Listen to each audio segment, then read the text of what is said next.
Keisha pulled her coat tighter as the last train doors slid shut behind her. 11:47 p.m. 12 hours on her feet at the hospital. 3 hours after that cleaning offices downtown. 4% battery on her phone. Her daughter Amara was asleep at Miss Gloria's next door, waiting for her mama to come home. 20 more minutes. That's all she needed.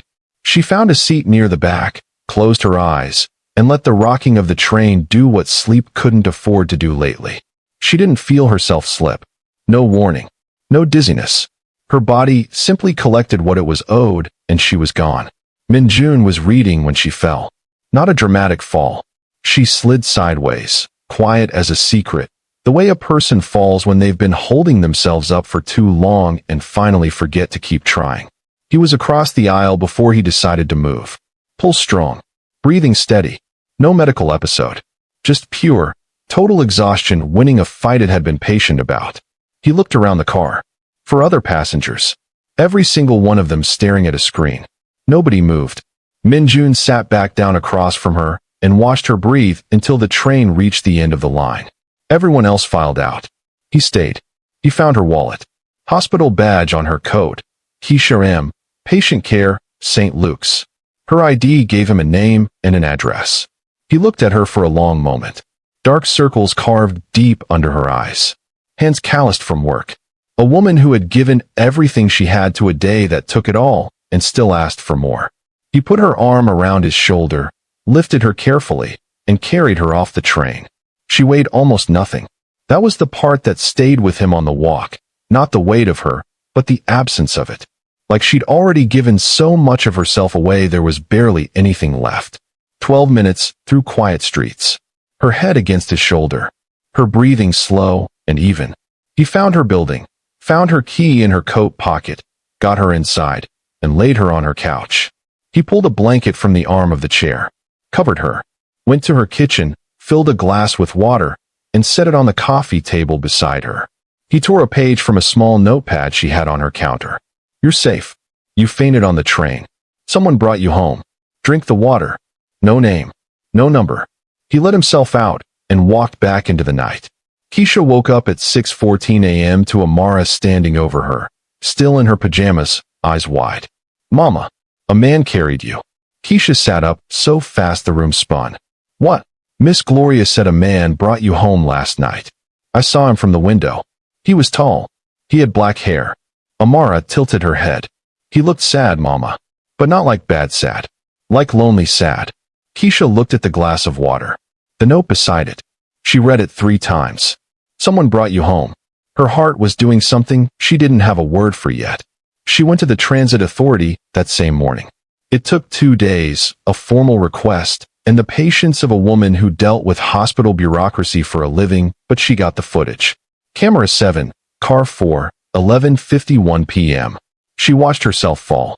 Watched him move before anyone else even looked up. Watched him check her pulse with steady hands. Watched him look around at people who did nothing. Watched him sit back down and just stay.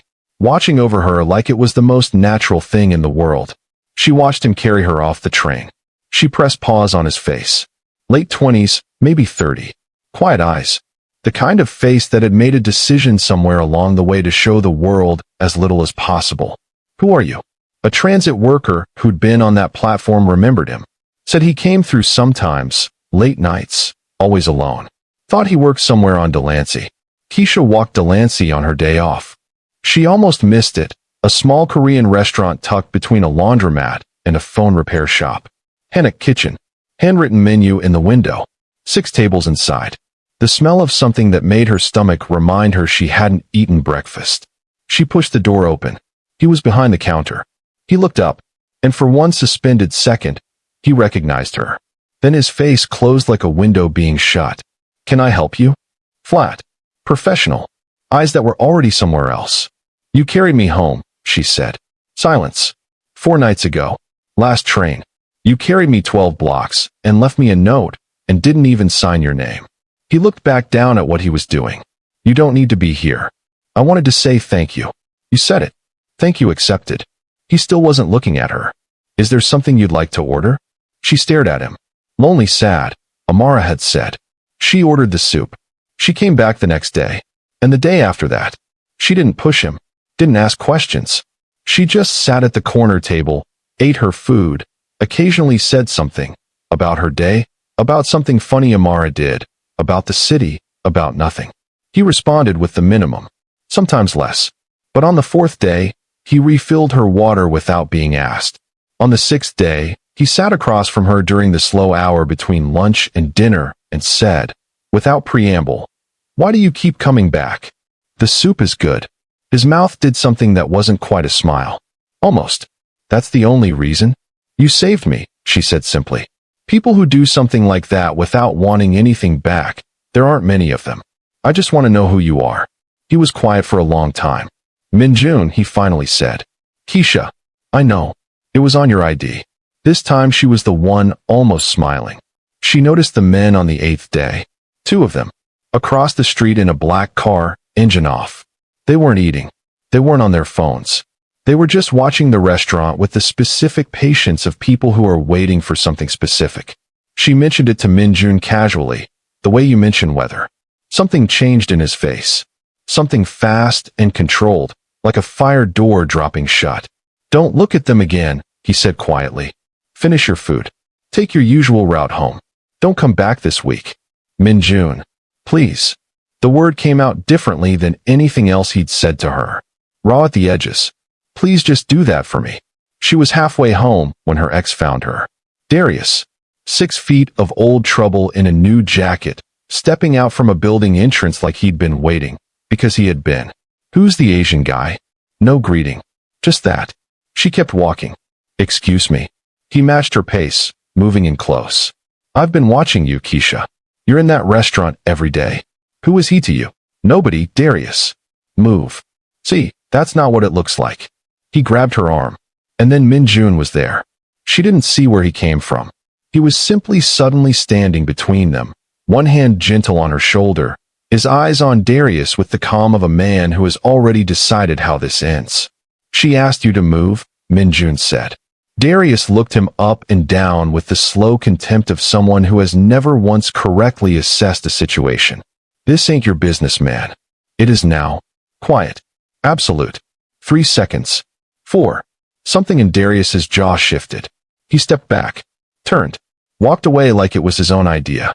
Keisha was shaking, not from fear. From the specific relief of someone who has handled everything alone for so long that being defended feels like something she'd forgotten was possible. "Thank you," she managed. "Go home," he said gently. "Lock your door tonight." "Minjun. Those men in the car. Who are they?" He looked at her for a long moment. "People I was hoping to never see again," he said. Then he turned and walked back toward the restaurant. And across the street, she noticed the black car was gone. She tried to stay away. She lasted 4 days. On the 5th day, her phone rang. Unknown number, international prefix. She almost didn't answer. "You've been spending time with someone who doesn't belong to you." The voice was smooth, accented, cold in a practiced way. Minjun made a choice when he left. He doesn't get to build a new life. That's not how this works. Her blood went cold. Who is this? Someone who wants you to understand something simple. A pause. Your daughter's name is Amara. She goes to PS 147. She gets out at 3:15. The line went dead. She was at the restaurant in 11 minutes. She pushed through the door, and Minjun took one look at her face and came around the counter immediately. What happened? She told him. Every word. Her voice didn't shake. She was too far past fear into something harder. When she finished, he sat down slowly, like something in him had been cut. "I'm sorry," he said. Low. Rough. "Keisha, I'm so sorry. I should have told you to stop coming the first day." "Who are they?" He was quiet. "Minjun." Her voice broke on his name just slightly. "They mentioned my daughter." He closed his eyes. Then he told her. His family ran things in Seoul. Had for 2 generations. Not loudly. Quietly. The way real power prefers to operate. His father had built it. His older brother Juno had inherited it. And Minjun, the second son, had been raised inside it, groomed for it, expected to serve it. Until the day 3 years ago when he watched his brother order something that he couldn't unknow, couldn't justify, couldn't be part of. He'd taken nothing when he left. No money. No contacts. Just himself and a one-way ticket, and the weight of knowing his brother would never stop looking. He doesn't want me back, Minjun said. He wants to make sure I never feel settled enough to talk. As long as I'm running, I'm quiet. The moment I stop. You stopped, Keisha said. He looked at her. Yes. Because of me. He didn't answer. He didn't have to. Then we fix it, she said. He almost laughed. You don't know what you're saying. I know exactly what I'm saying. She leaned forward. You carried me home when you didn't have to. You stood between me and Darius without blinking. You've been protecting me since the night you met me, and you didn't even know my name. She held his gaze. Let me stand next to you for once. Tell me what you need. He looked at her for a long time. I need to make a call, he said finally. She sat in the back of the restaurant and listened to him speak Korean on the phone for 20 minutes. His voice was different in his own language. Harder. Sure of itself in a way that English hadn't quite unlocked. Whatever he was saying, he said it without flinching. When he came back, his face was different. I have documentation, he said. 3 years of it. Things I saw. Things I kept records of before I left. I didn't know why I was keeping them at the time. Insurance, maybe. Or maybe I always knew it would come to this. He sat down across from her. I sent it to my brother. All of it. Copies in 3 places he'll never find. And I told him the terms. He leaves you alone. He leaves Amara alone. He calls his men back. In exchange, everything stays where it is, and I stay quiet. Minjun's jaw was set. He has 24 hours. Keisha breathed. What if he says no? Then he loses everything he spent a lifetime building, and I spend however long it takes making sure of it. His eyes met hers. I've been running from him for 3 years because I had nothing worth stopping for. Nothing I cared enough about protecting to take the risk. The air in the room changed. Minjun. I know, he said quietly. It's too fast.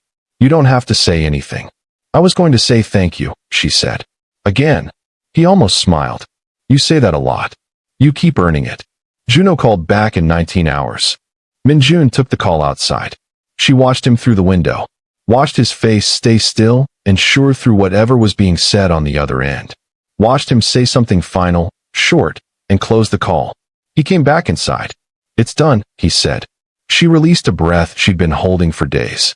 From the corner booth, Amara, who Miss Gloria had dropped off an hour ago, looked up from her drawing and said, very seriously, Are you going to eat with us? I made you a picture. She held it up. 3 figures, crayon bright. A tall man with black hair. A woman in a coat. A little girl between them.